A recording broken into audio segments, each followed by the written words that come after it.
Hi friends, welcome to our channel. ఈరోజు నేను 2024లో కన్నడ లాంగ్వేజ్లో రిలీజ్ అయినటువంటి ఒక మంచి యాక్షన్ క్రైమ్ థ్రిల్లర్ మూవీ స్టోరీని ఎక్స్ప్లెయిన్ చేయబోతున్నాను. అదే రక్తాక్ష. ఇక టైం వేస్ట్ చేయకుండా స్టోరీలోకి వెళ్ళిపోదాం. Now let's start our video.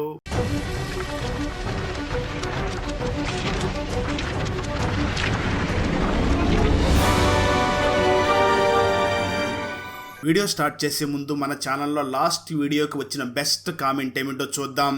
And ఈ కామెంట్ నేను పర్సనల్గా సెలెక్ట్ చేసింది అయితే కాదు, సాఫ్ట్వేర్ ఆటోమేటిక్గా ఈ వీడియోని లైక్ చేసి కామెంట్ చేసిన బెస్ట్ కామెంట్ని ర్యాండమ్గా సెలెక్ట్ చేస్తుంది.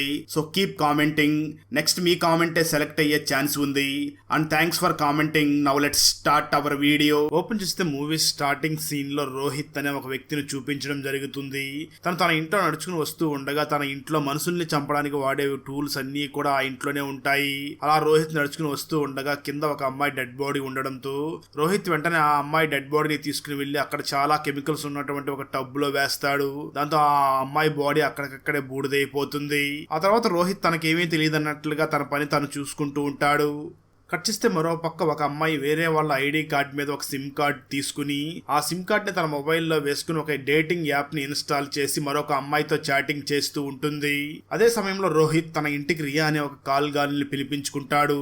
రియా లోపలికి వచ్చి రోహిత్ బాడీని చూసి, నేను ఎప్పుడైనా జీవితంలో ఇలాంటి బాడీ ఉన్న వాళ్ళతో ఇంటిమేట్ అవ్వాలనుకున్నాను, ఈ రోజుకి నాకు అవకాశం వచ్చింది అంటూ చాలా సంతోషపడుతూ ఉంటుంది. రోహిత్ ఆ రియాని చూసి, నీకోసం ఫుడ్ ఆర్డర్ పెట్టాను, ఫుడ్ ఆర్డర్ రాగానే తింటూ ఉండండి, నేను ఇప్పుడే వస్తాను అని తన వాష్రూమ్ కి వెళ్ళిపోతాడు. రియా రోహిత్ ఇల్లు మొత్తం తిరిగి చూస్తూ ఉండగా ఇంతలో అక్కడికి ఒక లేడీ ఫుడ్ డెలివరీ బాయ్ వచ్చి ఫుడ్ ఇచ్చి వెళ్ళిపోతుంది. కొంతసేపటి తర్వాత రోహిత్ బయటకు వచ్చి ఆ రియాతో రొమాన్స్ చేయాలి అని బెడ్రూమ్ లోకి వచ్చి బెడ్షీట్ తీయగా ఆ బెడ్షీట్ కింద రియా కనిపించదు. దాంతో రోహిత్ ఇంతకు ముందు వరకు ఇక్కడే ఉంది కదా, సడన్ గా ఎక్కడికి వెళ్ళిపోయిందని ఆశ్చర్యంగా చూస్తూ ఉంటాడు. కట్ చేస్తే మరో పక్క మనకు మూవీ స్టార్టింగ్ లో చూపించినటువంటి ఆ అపరిచిత అమ్మాయిని మళ్ళీ చూపిస్తారు. ఆ అమ్మాయి ఒక చోటకి వచ్చి అక్కడ రియా కాల్ గర్ల్ ఒక ఐడి కార్డ్ని తీసుకుని ఆ ఐడి కార్డ్ని చెక్ చేస్తూ ఉంటుంది. మరోపక్క అదే సమయంలో అలేఖ్య అనే ఒక అమ్మాయికి ఒక గుర్తు తెలియని మొబైల్ నెంబర్ నుంచి తనకి చాలా కవిత్వాలు అలాగే తనని పొగుడుతూ మెసేజ్లు వస్తూ ఉంటాయి. ఆ మెసేజ్లను చూసినటువంటి అలేఖ్య మనసు పారేసుకుంటుంది. దాంతో ఆ మెసేజ్కి తను కూడా రిప్లై ఇస్తూ ఉంటుంది. ఇదంతా ఎవరు చేస్తుంటారు అంటే మేడ మీద ఒక మొహానికి మాస్క్ వేసుకున్నటువంటి ఒక వ్యక్తి అలా మెసేజ్లు చేస్తూ ఉంటాడు. అలా మెసేజ్లు చేస్తున్న ఆ వ్యక్తి, ఒకసారి మీరు మేడ మీదకి వస్తారా, మీకోసం ఒక సర్ప్రైజ్ గిఫ్ట్ ఉంది అని చెప్తాడు. ఆ అలేఖ్య కూడా ఎగ్జైట్మెంట్ని తట్టుకోలేక వెంటనే డాబా మీదకి వెళ్తుంది. ఇక ట్విస్ట్ ఏమిటి అంటే అక్కడ రోహిత్ నిలబడి ఉంటాడు. తను అలేఖ్యకి రకరకాలుగా ప్రపోజ్ చేస్తూ తనని ఇంప్రెస్ చేస్తూ ఉంటాడు. దాంతో అలేఖ్య కూడా రోహిత్ ప్రేమను అంగీకరిస్తుంది.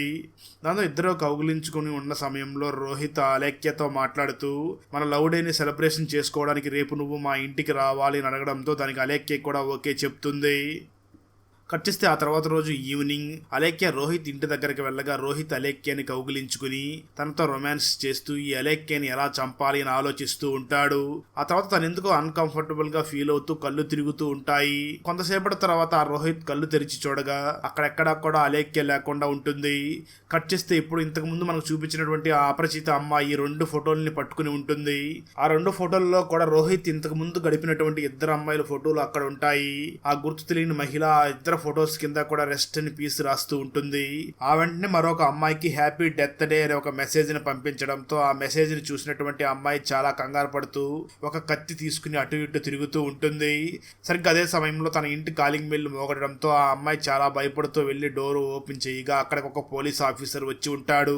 నిజానికి ఆ పోలీస్ ఆఫీసర్ కి ఈ అమ్మాయికి అక్రమ సంబంధం కొనసాగుతూ ఉంటుంది. పోలీస్ ఆఫీసర్ భయపడుతున్నటువంటి ఆ అమ్మాయిని చూసి ఎందుకు ఆ విధంగా భయపడుతున్నావు అని అడుగుతాడు. అప్పుడు ఆ అమ్మాయి వెంటనే పోలీస్ ఆఫీసర్ ని చూసి, నా ఫ్రెండ్స్ ఇద్దరు కూడా కనిపించకుండా పోయారు, సడన్ గా వాళ్ళ ఫోన్ నెంబర్ నుంచి నాకు ఒక మెసేజ్ వచ్చింది, ఆ మెసేజ్ లో హ్యాపీ డెత్ డే అని రాసి ఉంది. ఆ మెసేజ్ ని చూడగానే నాకు చాలా భయంగా ఉంది, ఎందుకంటే ఈ మెసేజ్ ని ఎవరు పంపించారో వాళ్ళు నన్ను కూడా చంపేస్తారేమో అని భయంగా ఉంది అంటూ ఉంటుంది. నిజానికి ఇప్పుడు భయపడుతున్న ఈ అమ్మాయి రోహిత్ దగ్గరికి వెళ్ళినటువంటి ఇద్దరు అమ్మాయిలు కూడా బెస్ట్ ఫ్రెండ్స్ అయి ఉంటారు. ఇది మొత్తం విన్నటువంటి ఆ పోలీస్ ఆఫీసర్ భయపడుతున్నటువంటి ఆ అమ్మాయిని చూసి, నువ్వేం భయపడకు, నా ఊపిరి అన్నంత వరకు నీకేమీ కాదు అని ధైర్యాన్ని చెప్తూ ఉంటాడు. ఆ తర్వాత పోలీస్ ఆఫీసర్ మరియు ఆ అమ్మాయి ఇద్దరు కూడా బెడ్రూమ్లోకి వెళ్ళి రొమాన్స్ చేస్తూ ఉంటారు. సడన్గా పోలీస్ ఆఫీసర్ దాహం వేస్తుంది అని ఫ్రిడ్జ్ దగ్గరికి వెళ్ళగా వెనక నుంచి ఎవరో వచ్చి ఆ పోలీస్ ఆఫీసర్ తల మీద బలంగా కొట్టడంతో తను కళ్ళు తిరిగి కింద పడిపోతాడు.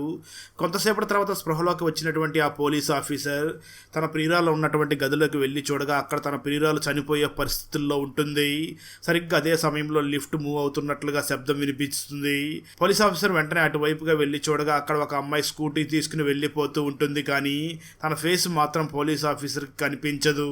ఆ వెంటనే పోలీస్ ఆఫీసర్ పరిగెట్టుకుంటూ తన గర్ల్ ఫ్రెండ్ ఉన్నటువంటి రూమ్ దగ్గరికి వెళ్ళగా అక్కడ చనిపోతున్నటువంటి తన గర్ల్ ఫ్రెండ్ అక్కడ అసలు కనిపించదు. దాంతో ఆ పోలీస్ ఆఫీసర్, నేను ఇప్పటివరకు ఈ కేసుని ఏదో సాధారణంగా తీసుకున్నాను, నా కళ్ళ ముందరే నా గర్ల్ ఫ్రెండ్ చనిపోయింది అని, ఎలాగైనా ఈ కేసుని నేనే హ్యాండిల్ చేసి తీరాలి అని డిసైడ్ అవుతాడు. ఆ వెంటనే పోలీస్ ఆఫీసర్ ఈ కేసు గురించి చాలా సీరియస్గా ఎంక్వైరీ చేయడం మొదలుపెట్టి తన గర్ల్ ఫ్రెండ్కి ఒక మెసేజ్ వచ్చింది అని చెప్పింది కదా, ఆ మెసేజ్ ఏ ప్లేస్ నుంచి వచ్చిందని ఎంక్వైరీ చేసి ఆ ప్లేస్ దగ్గరికి వెళ్తాడు. అక్కడ శాండీ అనే ఒక వ్యక్తి ఇల్లు అయితే ఉంటుంది. కానీ నిజానికి ఆ శాండీ కొన్ని సంవత్సరాల క్రితమే చనిపోయి ఉంటాడు. దాంతో ఆ పోలీస్ ఆఫీసర్ బాగా ఆలోచిస్తూ నిజానికి ఆ శాండీ చనిపోయాడా లేదా అని ఆలోచిస్తూ ఉంటాడు.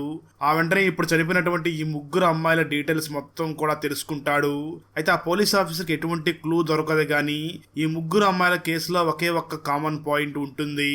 అదేమిటి అంటే చనిపోయిన ఈ ముగ్గురు అమ్మాయిలు కూడా ఒకే పెర్ఫ్యూమ్ ని వాడుతున్నారు అని తెలుసుకుంటాడు. దాంతో పోలీస్ ఆఫీసర్ ఈ చిన్న క్లూతో కేసుని ఎలా సాల్వ్ చేయాలి అని ఆలోచిస్తూ ఉంటాడు. ఆ తర్వాత ఈ కేసు గురించి పోలీస్ ఆఫీసర్ చాలా తీవ్రంగా ఆలోచిస్తూ ఫైనల్ గా ఒక అడ్రస్ దగ్గరికి వెళ్తాడు. నిజానికి అక్కడ ఉన్న ఇల్లు మరెవరిదో కాదు, మనకు మూవీ స్టార్టింగ్ నుంచి చూపిస్తున్నటువంటి అపరిచిత అమ్మాయి ఉంది కదా, ఆ అమ్మాయి ఇంటి దగ్గరికి వెళ్తాడు. అయితే ఇక్కడికి పోలీసులు వస్తారు అని ముందే తెలుసుకున్నటువంటి ఆ అమ్మాయి ముందుగానే అక్కడి నుంచి వెళ్ళిపోయి ఉంటుంది. కానీ పోలీసులకి మాత్రం అక్కడ ఒక క్లూ ఇచ్చి వెళ్ళి ఉంటుంది. అక్కడ ఉన్నటువంటి రూబిక్స్ క్యూబ్ ని సెట్ చేస్తే అడ్రస్ దొరుకుతుంది అన్నట్లుగా క్లూ ఇచ్చి వెళ్ళి ఉంటుంది. దాంతో పోలీస్ ఆఫీసర్ ఆ రూబిక్స్ క్యూబ్ ని కలర్స్ అన్నింటినీ కూడా సెట్ చేయగా ఒకసారిగా ఆ రూబిక్స్ క్యూబ్ పేలిపోతుంది. అప్పుడే పోలీస్ ఆఫీసర్ కి అందులో ఒక లెటర్ దొరకగా ఆ లెటర్ ద్వారా ఒక ఖచ్చితమైన అడ్రస్ దొరుకుతుంది. దాంతో ఆ పోలీస్ ఆఫీసర్ వెంటనే తనకు దొరికినటువంటి అడ్రస్ దగ్గరికి వెళ్ళగా అక్కడ ఒక ఇంట్లో మొత్తం కాలిపోయినట్లుగా ఉంటాయి. అది మొత్తం చెక్ చేసినటువంటి పోలీస్ ఆఫీసర్ ఖచ్చితంగా చనిపోయినటువంటి ఆ ముగ్గురు అమ్మాయిలు కూడా ఇక్కడే కలిసి ఉన్నట్లుగా ఉంది అని అనుకుని డిసైడ్ అవుతాడు. ఆ తర్వాత ఇక్కడేమీ పెద్దగా క్లూస్ దొరకడం లేదు అని వెంటనే అక్కడి నుంచి బయలుదేరి స్టేషన్ కి వెళ్లిపోతాడు. అలా పోలీస్ ఆఫీసర్ అక్కడి నుంచి వెళ్లిపోయిన వెంటనే ఆ ఇంట్లో దాక్కుని ఉన్న రోహిత్ మరియు ఆ అపరిచిత అమ్మాయి ఇద్దరు కూడా బయటకు వచ్చి అక్కడి నుంచి వెళ్లిపోతూ ఉంటారు. స్టేషన్ లో ఉన్నటువంటి పోలీస్ ఆఫీసర్ మాత్రం ఈ కేసులో ఎటువంటి క్లూ దొరకడం లేదు, దొరికిన క్లూస్ కూడా అంత పెద్ద ఇంపార్టెంట్ ఏం కాదు, ఈ కేసుని ఎలా సాల్వ్ చేయాలి అని ఆలోచిస్తూ ఉంటాడు. ఆ తర్వాత ఈ ఏరియాలో మిస్ అయిపోయినటువంటి కేసులన్నింటినీ కూడా ఒకసారి చెక్ చేయాలి అని ఆ ఏరియాలో మిస్ అయిపోయినటువంటి కేసులన్నింటినీ కూడా చెక్ చేస్తూ ఉంటాడు. ఇప్పుడే పోలీస్ ఆఫీసర్ కి అక్కడ శాండీ కేసు ఫైల్ కూడా దొరుకుతుంది. అది చూసినటువంటి పోలీస్ ఆఫీసర్, ఏంటి శాండీ కూడా మిస్ అయ్యాడా, అసలు శాండీ మిస్ అయ్యాడని ఎవరు కేసు ఫైల్ చేశారు అని ఆ డీటెయిల్స్ కోసం వెతుకుతూ ఉంటాడు. ఆ వెంటనే చనిపోయిన ముగ్గురు అమ్మాయిల డీటెయిల్స్ గురించి తెలుసుకోవాలి అని అక్కడ సీసీటీవీ ఫుటేజ్ అన్నింటినీ కూడా చెక్ చేయగా చాలా రెగ్యులర్ గా అపరిచితమైన అమ్మాయి అక్కడికి వచ్చినట్లుగా ఆ సీసీటీవీ ఫుటేజ్ రికార్డ్ అయి ఉంటుంది. దాంతో పోలీస్ ఆఫీసర్ డైరెక్ట్ గా సీసీటీవీ ఫుటేజ్ ద్వారా ముందుగా రోహిత్ దగ్గరికి వెళ్లి తనని పట్టుకుని ఆ వెంటనే అపరిచిత అమ్మాయిని కూడా పట్టుకుని స్టేషన్ కి తీసుకుని వచ్చి చాలా తీవ్రంగా కొడుతూ, మీరు పోలీసులకే క్లూ ఇస్తూ మమ్మల్ని ఛాలెంజ్ చేస్తారా, మీకు ఎంత ధైర్యం ఉంటే ఈ విధంగా చేస్తారు అని అంటూ ఉంటాడు. ఆ సమయంలోనే పోలీస్ ఆఫీసర్ కి ఇప్పుడు ముగ్గురు అమ్మాయిలు చనిపోయి ఉన్నారు కదా, వాళ్ళతో పాటు శాండీ అనే ఒక వ్యక్తి కూడా మిస్ అయినట్టు ఫైల్ అయి ఉంది కదా, ఆ శాండీ మరెవరో కాదు, నిజానికి రోహిత్ వాళ్ళ తమ్ముడే అయి ఉంటాడు. ఆ విషయం తెలుసుకున్నటువంటి పోలీస్ ఆఫీసర్ శాండీ నీ తమ్ముడా అని ఆశ్చర్యంగా చూస్తూ ఉంటాడు. ఇక్కడే మనకు అసలు శాండీ కథ ఏమిటో చూపించడం జరుగుతుంది. స్టోరీ గతానికి వెళ్తుంది. రోహిత్ ఇప్పుడు తనతో ఉన్నటువంటి అపరిచిత అమ్మాయిని సోషల్ మీడియాలో పరిచయం అయ్యి ఇద్దరు చాలా తీవ్రంగా లవ్ చేసుకుంటూ ఉంటారు. ఇదే విషయాన్ని ఆ రోహిత్ తమ్ముడైనటువంటి శాండీ పరిశీలిస్తూ సోషల్ మీడియాలో ఇంత మేలు జరుగుతుందా అని, నేను కూడా సోషల్ మీడియాలో ఏదో ఒక అమ్మాయిని ప్రేమించాలి అని తను కూడా సోషల్ మీడియాలో చాట్ చేస్తూ ఉంటాడు.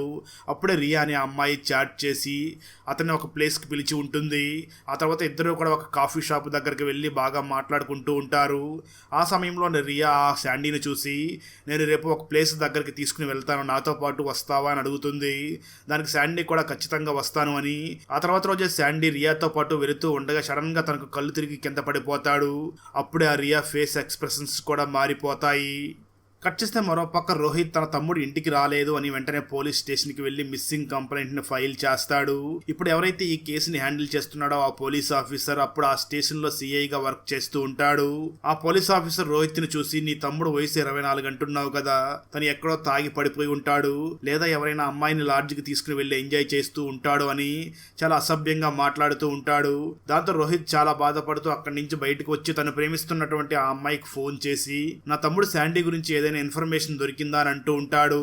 సరిగ్గా అదే సమయంలో మరో పక్క శాండీ పూర్తిగా అమ్మాయిలాగా మారిపోయి ఒక ప్లేస్ నుంచి పారిపోయి వస్తూ ఉండగా తన వెనకాల 2 గుర్తు తెలియని వ్యక్తులు వచ్చి అతన్ని తీవ్రంగా కత్తితో పొడిచి వెళ్లిపోతారు. అది గమనించినటువంటి రోహిత్ వెంటనే పరిగెట్టుకుంటూ అక్కడికి వెళ్లి, ఎవరమ్మా నువ్వు, ఏం జరిగింది అని అడుగుతూ ఉంటాడు.